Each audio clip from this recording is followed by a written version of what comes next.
بسم اللہ الرحمن الرحیم۔ محترم ناظرین السلام علیکم۔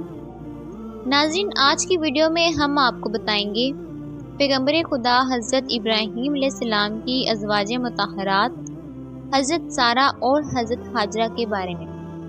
ناظرین، جب نمرود نے حضرت ابراہیم علیہ السلام کو ملک بابل سے نکال دیا تو حضرت ابراہیم علیہ السلام ملک شام کی طرف روانہ ہوئے۔ ان کے ساتھ ان کی بیوی حضرت سارہ اور ان کے بھتیجے حضرت لوط علیہ السلام تھے۔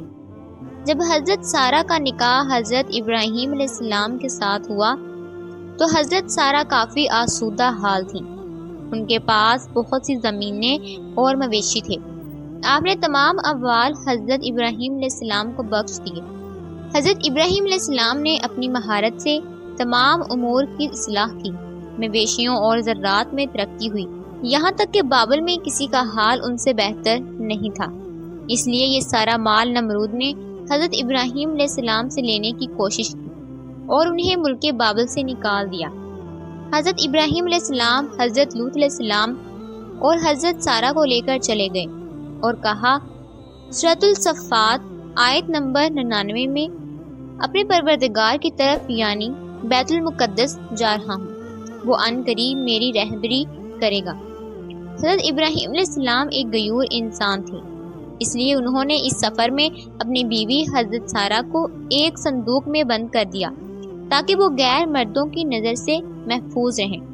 لیکن راستے میں قبطیوں کے ملک یعنی مصر میں پہنچے، جس پر ایک عرب بادشاہ حکومت کرتا تھا۔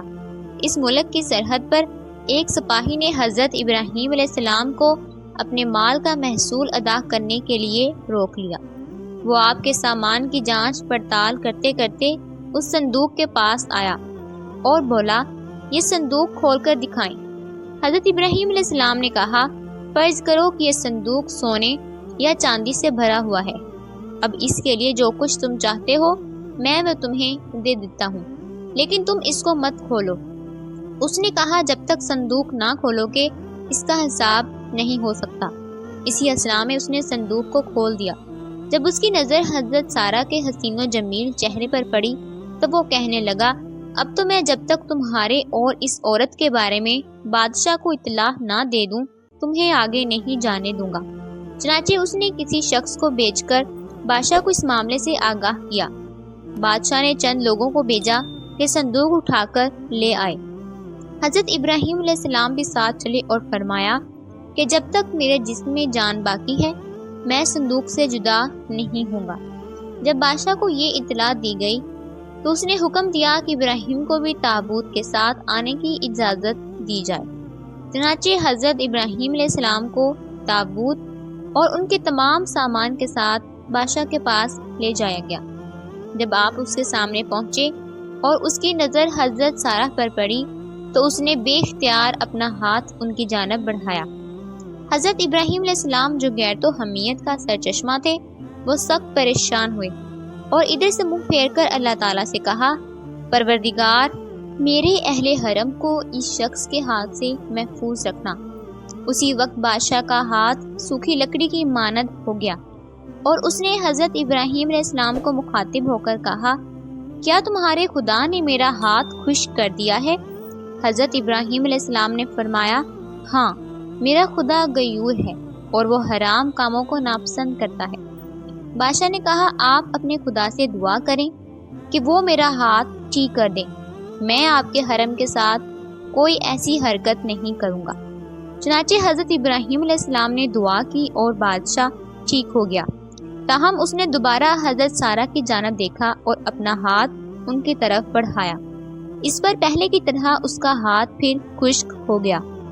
تب اس نے دوبارہ حضرت ابراہیم علیہ السلام سے دعا کی درخواست کی۔ آپ نے فرمایا، اب میں تمہارے ہاتھ کے شفایاب ہونے کے لیے اس شرط پر دعا کروں گا کہ تم پھر سے اپنا ہاتھ آگے نہیں بڑھاؤ گے۔ اگر تم ایسا کرو اور تمہارا ہاتھ خشک ہو جائے تو پھر تم مجھ سے دعا کے لیے نہیں کہو گے۔ بادشاہ نے یہ شرط مان لی۔ تب ابراہیم علیہ السلام نے کہا، اے پروردگار، اگر یہ سچ کہہ رہا ہے تو اس کے ہاتھ کو ٹھیک کر دیں۔ اس پر بادشاہ کا ہاتھ اپنی اصلی حالت پر آ گیا اور اس کے دل میں حضرت ابراہیم علیہ السلام کا رعب بیٹھ گیا۔ اور اس نے حضرت ابراہیم علیہ السلام کی بڑی تعظیم و تکریم کی اور کہا کہ تم بے خوف رہو، تمہاری حرمت یا تمہارے اموال سے اب میں باز رہوں گا، جس جگہ چاہو جاؤ، لیکن تم سے میری ایک حاجت ہے۔ ابراہیم علیہ السلام نے پوچھا وہ کون سی حاجت ہے؟ بادشاہ نے کہا کہ میں اپنی بیٹی کو بطور کنیز حضرت سارہ کو دینا چاہتا ہوں۔ آپ علیہ السلام نے منظور فرمایا۔ بادشاہ نے اپنی بیٹی حضرت سارہ کو بطور کنیز عطا کر دی۔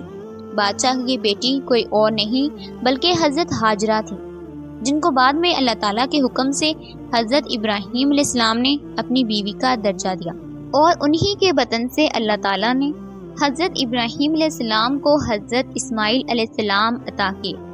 حضرت ابراہیم علیہ السلام اپنے اہل و اموال کے ساتھ روانہ ہوئے۔ بادشاہ بھی ان کی تعظیم کے لیے ان کے پیچھے چلا۔ خدا نے ابراہیم علیہ السلام کو وحی کی کہ کھڑے ہو جاؤ اور اس بادشاہ کے آگے نہ چلو جس پر قابو پا چکے ہو، بلکہ اس کو آگے کرو اور خود اس کے پیچھے چلو اور اس کی تعظیم کرو، کیونکہ وہ بادشاہی کے باوجود مغلوب اور ناچار ہے، خواہ نیکوکار ہے یا بدکار۔ یہ سن کر ابراہیم علیہ السلام کھڑے ہو گئے اور بادشاہ سے کہا آگے چلو کہ میں تمہاری تعظیم کروں اور تم کو مقدم رکھوں اور تمہاری عزت و اکرام کی وجہ سے تمہارے پیچھے چلوں۔ بادشاہ نے پوچھا کیا ہوا؟ کیا تمہارے خدا نے ایسی وحی کی ہے؟ ابراہیم علیہ السلام نے کہا ہاں۔ اس نے کہا میں گواہی دیتا ہوں کہ تمہارا خدا صاحب جلال، بردبار اور کریم ہے۔ تم نے اپنے دین کی طرف مجھے راغب کر لیا ہے۔ پھر بادشاہ نے حضرت ابراہیم علیہ السلام کو رخصت کیا اور وہ روانہ ہو گئے۔ اس ملک سے نکل کر حضرت ابراہیم علیہ السلام ملک شام پہنچ کر ایسی جگہ ٹھہرے جو فلسطین اور شام سے آنے جانے والوں کا راستہ تھا۔ اس راستے پر اللہ کے ان نیک بندوں نے رہنا سہنا شروع کر دیا۔ محترم ناظرین، امید کرتی ہوں کہ آپ کو ویڈیو اچھی لگی ہوگی۔ اگر آپ کو ویڈیو پسند آئی ہے تو ویڈیو کو لائک کریں اور ایسی ہی ویڈیوز کے لیے ہمارا چینل سبسکرائب کریں اور ویڈیو کو اپنے دوستوں کے ساتھ ضرور شیئر کریں۔ ملتے ہیں نیکسٹ ویڈیو میں، تب تک کے لیے اجازت دیجیے۔ اللہ حافظ۔